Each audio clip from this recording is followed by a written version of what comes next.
პირდაპირ ეთერში ვარ, ჩვენი სტუმარი გახლავთ ჯანდაცვის ექსპერტი ქართლ სტანკაძე და ჩვენ საუბრობთ თემაზე, რომელიც ძალიან საინტერესო იქნება მათთვის, ვისაც დილის სექსი უყვარს, ვისაც მხოლოდ სექსი გინდა და არასასურველი შედეგებისგან თავის დაზღვევა გსურთ, დარჩი ჩვენთან ერთად, ჩვენ ვისაუბრებთ კონტრაცეფციაზე. ქართლს მე გამოუცა, რომ არსებობს კონტრაცეფციის საერთაშორისო დღე. მე ვიცი, რომ ადამიანებს აქვთ მიდრეკილება მაღალ ფარდონებისკენ, ჩვენ გვაქვს მშვიდობის დაცვის დღე, ჩვენ გვაქვს ბავშვთა დღე, გვაქვს დედამიწის დღე და ასე შემდეგ, მაგრამ აი კონტრაცეფციის დღე საერთაშორისო ეს პრობლემები თანაზომადია, ესე გამოდის, აი მშვიდობა და კონტრაცეფცია. მშვიდობა და კონტრაცეფცია არ ვიცი რამდენად თანაზომადი არის, მაგრამ უფრო მეტ შემიძლია გითხრათ, რომ კონტრაცეფციის გამოგონებისათვის არის ნობელის პრემია მიღებული აქვს, ეს არის Bayer Sharings, ამიტომ უფრო ღრმად მიდის ეს პრობლემა და უბრალოდ რომ თქვა საქართველოში ეს პრობლემა იდგა 99 წლიდან. ესე რომ თქვა მშვიდობა მნიშვნელოვანია, იმიტომ რომ ომის დროს კონტრაცეფცია ყველაზე ნაკლებად საინტერესო და აქტუალური საკითხია და კონტრაცეფცია კიდევ მნიშვნელოვანია, იმიტომ რომ ისინი არ გაჩნდნენ, რომლებიც მე ომს იწყებენ. ესე რომ თქვა. კონტრაცეფცია გაქვს ხარ მშვიდად. აი ესე მარტივად გოგი. კარგინი. ნამდვილად უფრო მაგაში ვერ დაეთანხმებით, იმიტომ რომ აი ბოლო კვლევა მოჩვენა, რომ კონტრაცეფციის გამოყენება გაიზარდა, აბორტების დონე დაიკლო საქართველოში და შობადობა მოიმატა.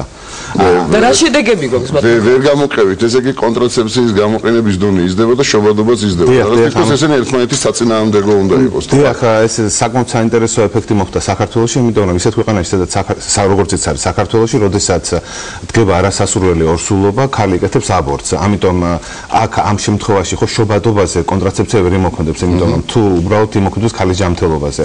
ამიტომ ესეთ კავშირში უბრალოდ მიზეზობრივ კავშირში არ არის ეს და ისეთ ქვეყნებში, როგორც არის დაუშვათ აფრიკულ ქვეყნებში, ხო იქ მართლაც გამოიყენება ამისათვის, რომ აფეთქება არის დემოგრაფიული და სიკვდილიანობა არის მაღალი ბავშვების. ხო და გამოიყენება კონტრაცეფცია, რათა შეზღუდონ შობადობა და სიკვდილობა შეამცირონ და საქართველოში, როდესაც არასასურველი ორსულობა დგება, უბრალოდ ქალი იკეთება აბორტს. აი ეს მოპატიე გოგი, თუ შეიძლება. ბატონო ვცდილობ სხვადასხვა. რომ შენ გაიგო. მადლობა, არც ისეთი პატარა ვარ, როგორც აღნიშნე გოგი სმენია. მადლობა. ბატონო ქართლს მაინტერესებს რა? გაიზარდა რაოდენობა ბავშვების ამის შემდეგ. დიახ, აი უბრალოდ ეს მეცნიერულად და რამდენად გაიზარდა? 10 ბავშვი არ არის. არა, მეცნიერულად დადასტურებული კვლევა არის, რომელიც ჩატარდა 99 წლიდან ყოველ 5 წელს, ჩატარდა 99 წელს, ჩატარდა 2005 წელს და ჩატარდა 2010 წელს და ამიტომ ეხლა შედარება რო გავაკეთოთ 2005 წელსა და 2010 წელს შორის, 2005 წელს იყო შობადობა, იყო 1.6 საშუალო თითო ქალზე და 2010 წლის კვლევა მოჩვენა 2.1. ანუ უკვე უახლოვდებით არა, ეს არის ჩანაცვლების დონეს, იმიტომ რომ ჩანაცვლება არის 2.2. ანუ ძალიან მიახლოებული ვართ ამასთან და იმედი მაქვს, რომ გაიზრდება. შესაძლოა, რომ ბოლო წლების რაღაც რთული დემოგრაფიული სიტუაცია საქართველოში შეიცვალოს და შობადობამ გადააჭარბოს სიკვდილიანობას და ანუ ტენდენცია მეც მივიღე ამ პროცესში მონაწილეობა. დავაჩინე ამ პერიოდში ერთი შვილი, ჩემმა დებმა 3-3, ანუ ჩვენც ვიღებთ მონაწილეობას.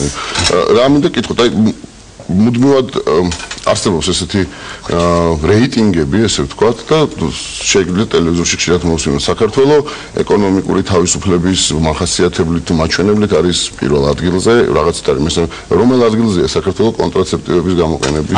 თუ არსებობს ესეთი სტატისტიკა? მინდა გითხრათ, რომ სამწუხაროდ საქართველოს იყო 2005 წელს პირველ ადგილზე აბორტების დონეს. ეს იყო 3.1 თითო ქალზე საშუალო. პირველ ადგილზე მთელ მსოფლიოში? სადაც კი კვლევა ჩატარდა, ეს იყო პირველ ადგილზე, მაგრამ კარგი ინფორმაცია ის არის 2010 წლის კვლევა მოჩვენა, რომ ეს თითქმის განახლდა და არის 1.6. ანუ ტენდენციაც აქ კლებისკენ არის საკმაოდ. და აი ეს რამ გამოიწვია? ეს გამოიწვია პირველი გამოიწვია იმან, რომ ხალხმა დაიწყო კონტრაცეფციის გამოყენება, ერთი მეორე გახდნენ უფრო რელიგიური, ამიტომ აბორტი მანდამაინც კარგი ტონად არ ითვლება, როგორც ითვლებოდა აი წინა თაობაში, ეს იყო ტოტალურად მიღებული და ესეთი გამოყენებადი ღონისძიება ქალებში, ეხლა უკვე შესაბამისად მიდის წინ.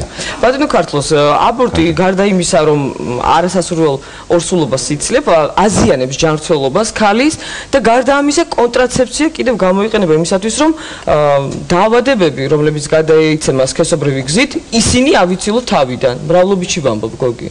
მადლობა გაფრთხილებისთვის. კი, ნაწილობრივ მართალი ვძანდებს, იმიტომ რომ გააჩნია ის რომელიც გადაიცემა, ეს არის ინფექციური სქესობრივად გადამდები ინფექციები, ანუ დაავადებები, ეს არის თუ გამოიყენებთ კონდომს.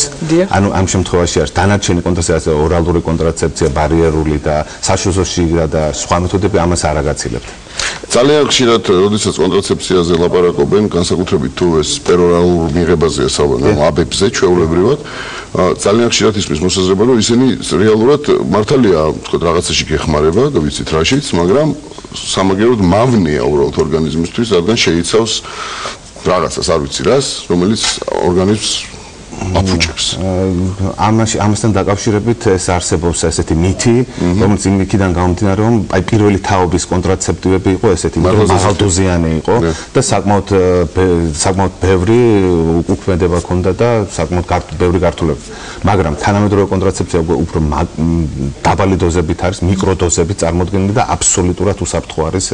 იმიტომ ამასთან დაკავშირებით ძალიან ბევრი კვლევა არის ჩატარებული, უამრავმა კვლევებმა დაადასტურა ეს და ესეც შედარება რომ გავაკეთოთ ახლა დავუშვათ აი მავნებლობაზე. ხო, ასპირინი ხო სახში ყველას ხო მივიღია. მე არ მაქვს ვიცი რომ მავნეა. აი ასპირინზე უფრო უსაფრთხო არის შეგვიძლია გითხრათ. მაინტერესებს თუ არსებობს კონტრაცეფციის უნივერსალური მეთოდი კი არა და საშუალება. თავშეკავება. არა, ეს საშუალება არ არის, ეს არის მაზოხიზმი. ესეთი მეთოდი უნივერსალური არ არსებობს. და კიდევ ერთი კითხვა თუ შეიძლება გოგი შენის ნებართვით, მე როგორც დედას ძალიან მაინტერესებს, რა ასაკში უნდა აუხსნა ბავშვს, რომ არსებობს კონტრაცეპტივი და როგორ? ეს როდესაც უკვე შეამჩნევთ რომ ბავშვი მიდის იმ ასაკამდე და უკვე არის სქესობრივ მომწიფე გარდატეხვის ასაკში. გარდატეხვის ცოტა იქეთ, უბრალოდ ჩემი რეკომენდაცია იქნება რომ ამ შემთხვევაში უფრო საკმაოდ ღიად ელაპარაკოთ ბავშვს და არ დაუმალოთ ეს რაღაცა კომბოსტოზე და იმაზე, არა როგორც ნორმალურ მოზრდილ ადამიანს ისე და შესაბამისად უნდა აუხსნათ რომ არსებობს ეს მეთოდი და ყველაზე ამ შემთხვევაში როდესაც ბავშვებზე გაქვს საუბარი რომ ყველაზე საუკეთესო არის მათთვის გარკვეულ ასაკამდე მე ვიტყოდი რომ 18 და უფრო თავშეკავება. მოდი ეს რაღაც საკითხზე გადავიდეთ, თორემ გამოგდის რომ საუბრობთ იმაზე როგორ არ უნდა გაჩნდნენ ბავშვები ფაქტობრივად, რა ძალიან ცოტა ისეთი უხერხული ვარიანტია. კონტრაცეფცია არის არა მარტო ამისთვის, არამედ ოჯახის სწორად დაგეგმვისთვის. აი ეს ტერმინი ოჯახის დაგეგმვა რა არის ეს? რას გულისხმობს თავის თავში? ეს მე არ მყავს ოჯახი და ეხლა თქვენგან უნდა ვისწავლო. მეცდები გეგმა. ოჯახის დაგეგმვა ნიშნავს ის გააჩინო ბავშვი მაშინ როდესაც გინდა, მაშინ როდესაც ოჯახი, ანუ წყვილი ან ქალი გრძნობს თავს, რომ ის არის მზად ამისათვის. გეთანხმებით. ანუ ამისათვის და ეხლა პროგრამას, რომელსაც მე წარმოვიდგინე, ჩვენ მუშაობთ ორივე მხარეს, როდესაც დედათა და ბავშვთა ჯანმრთელობის მხრივადაც. ამიტომ არსებობს კიდევ ეს ხელს შეუწყობს კიდევ უფრო რომ ჯანმრთელი ბავშვი გააჩინოს, იმიტომ რომ ჯანმრთელი ბავშვი და სასრული ბავშვი მაშინ ჩდება, როდესაც ამას ქალს და ოჯახს ეს უნდა ნამდვილად და მზად არის ჯანმრთელობის მდგომარეობაც ალბათ, ხო? ჯანმრთელობის მდგომარეობაც ყველანაირად ფსიქიურადაც და ყველანაირად არის მორალურად მზად არის ბავშვის გაჩენისათვის. თუ არსებობს არასასურველი, არ ვიცი, ეს ცოტა ცუდად ჟღერს, მაგრამ არასასურველი ბავშვების სტატისტიკა. აი, რამდენი ბავშვი არ უნდა დაბადებულიყო დედას რომ ცოდნოდა რამე კონტრაცეფცია. მე ჩვენს ძალიან ეცდა. ყოველთვის როდესაც ყოველ შემთხვევაში არსებობს აი კვლევამ, რომელიც მე ვახსენე, ხო? ეს აჩვენე საქართველოში დაახლოებით 30%-მდე ქალი აჩენს ბავშვს და ეს ამბობს რომ იმ დროს არ უნდა ბავშვის გაჩენა. წარმოგიდგენთ ახლა ის 30% რომ არ გაჩენილიყო ქართველები არ დავრჩებოდნენ. შეიძლება ეს ჩვენი უნდა ბავშვის გაჩენა, მაგრამ იმ დროს არა, უბრალოდ იმ დროს არ უნდა. და რამდენად ეგუება ეს ცნებები, რომ ქართულ ოჯახში არის ასე, შეიქმნა ოჯახი და აუცილებლად პირველ წელს უნდა გააჩინო ბავშვი. რატომ შეეგუონ ერთმანეს წყვილები, მოემზადონ, ჯანმრთელობა, მდგომარეობა გაიუმჯობესონ, ხომ არის მასეთი რამ? რატომ პირველივე წელს ეს რამდენად ეგუება ერთმანეთს და რამდენად გეგმავენ ქართველები ოჯახს? ქართლში ქართული ფსიქოლოგიის არა, მე ვკითხულობ იმას გოგი, რომ რამდენად დაიწყო დაგეგმა ქართული ოჯახების, რამდენად შეეგუა ეს ცნება?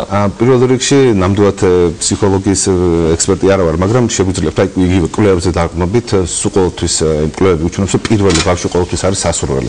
ქართული, ანუ ეს არის კულტურალურად გამოჩენილი, იმიტომ რომ ზოგადად ხო ქართველები ვართ, ასე ვთქვათ, პრონატალისტები, ანუ ბავშვები გვიყვარს, ანუ ბავშვების ის გვინდა ყოველთვის. გოგი გიყვარს ბავშვები? ზომიერად.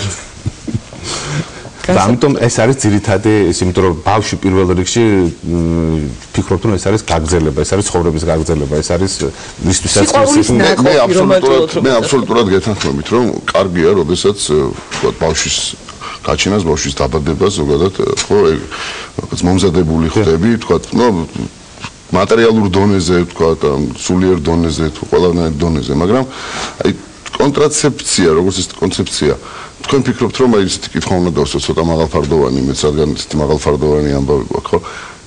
ადამიანის ბედნიერებას ემსახურება. აი მე მახსოვს, ეხლა ძალიან ხშირად მესმის ხოლმე, თქვა ჩემი მეგობრებს, რომლებსაც უკვე დასრული შვილები ყავთ, ამბობენ, ცოლის მოყვანა მინდა და აუ ისე გაჭირებულად ცხოვრობ, ორი ოთახი გვაქვს, ეხლა ამან ცოლი უნდა მოიყვანოს, იქ რაღაცა უნდა ვიწვალოთ, არ არის ეხლა ამის დრო და აი ოჯახის დაგეგმა, იქ სხვა დონეზე ოჯახის დაგეგმაზე მიდის, ხო თავისთავად საუბარი და მე მახსოვს, თქვა ჩვენ ბავშვობაში არ იყო მაშინ ამდენი ბინა, ამდენი ჭიდროდ ცხოვრობდით, მაგრამ კარგად ცხოვრობდით და ბედნიერად ცხოვრობდით რა. იქნება ის ვარიანტი ჯობია.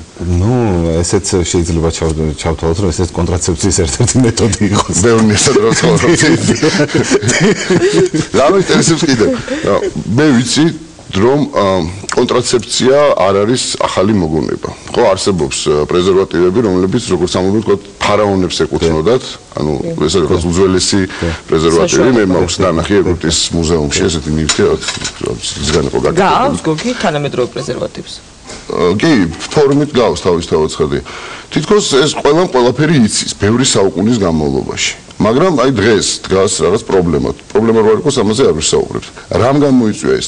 თქვა საქართველოს მაგალითი რო ავიღოთ. ეს არის ზოგადად გაუნათლებლობა ამ სფეროში, თუ შეიძლება იყოს რაღაც რელიგიური წარმოდგენები ამასთან დაკავშირებით. აი თქვენ როგორ ფიქრობთ, რა იწვევს იმას, რომ საქართველოში ეს კულტურა მხოლოდ ახლა შემოდის 2011 წელია. საქართველოს დიდი ხანია ეს კულტურა შემოსული არის, უბრალოდ ეს არ იყო დამკვიდრებული, ასე ვთქვათ, იმიტომ რომ ამის მხრივ ეს იყო ტაბუირებული თემა იყო, ეს დაწყებული ჩემ ბავშვობაში და ჩემ ბავშვობა კომუნისტების დროს იყო, ეს იყო საკმაოდ ტაბუირებული, ახლა თავისუფლად საბჭოთა კავშირში სექსი არის, ბატონო ქართულში. ეს ამისგან გამომდინარე და უფრო მეტ შემიძლია გითხრათ, ეს საშინელი სიტუაცია იყო დავუშვათ ესეთივე ტოტალიტარულ რეჟიმებში რომ ავიღოთ რუმინეთი, ხომ იქ საერთოდ აკრძალული იყო აბორტი, მაგრამ ძალიან დიდი იყო კრიმინალური აბორტების დონე და ქალთა სიკვდილობა ამასთან დაკავშირებით.